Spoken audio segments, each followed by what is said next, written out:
This day we were celebrating the Urban Thinkers Campus, and this is the space where you bring different urban actors together to talk about the city they need. So we have different principles for the city we need. This year the World Urban Campaign decided to use the climate action theme, which has been used everywhere. So we actually applied and we thought of how to bring women into the conversation. So we decided to go for the women-led resilience program. Today it has been a very interesting conversation because we've been talking about the role of women and the impacts of climate in women issues, in children, and we just have to realize and see that women are impacted differently from men when we talk about climate issues. In terms of that, they're most vulnerable because they're the ones interacting in the environment. So if we look at things that they need to look for food, they need to look for water, they need to fend for the children.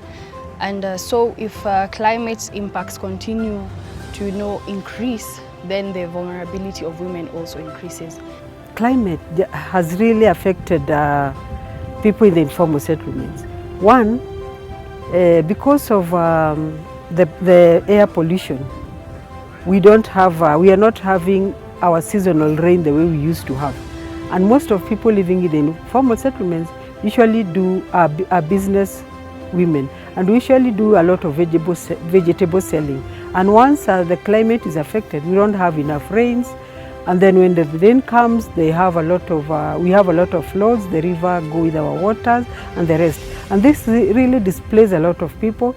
It also affects the economic status of those people living in the informal settlements because they are not able even to put their daily food on the table. Causes of climate change in our informal settlements because people don't have the adequate knowledge to realize that they are causing they are the drivers of climate change without knowing, because people dispose the garbage anyhow, which end up when they decompose and when the ultraviolet rays from the sun hit them, there's methane which is produced, which interferes with the ozone layer. Now we have the global warming effect. The big call is that all of us should take climate action as a human right, as something that they interact with directly and try to mitigate the effects, because there isn't much we can do right now. Even if we would stop the emissions of gases that are causing global warming that is resulting to this climate change, we cannot have change immediately. It's going to take some time. So it's very good for us now to just internalize what we can do for us to have just live peacefully. One, I think it is very important, even what the government is doing now, encouraging people to plant trees and also encouraging people to do a lot of urban farming using the basic kitchen gardens. Those also will also create jobs.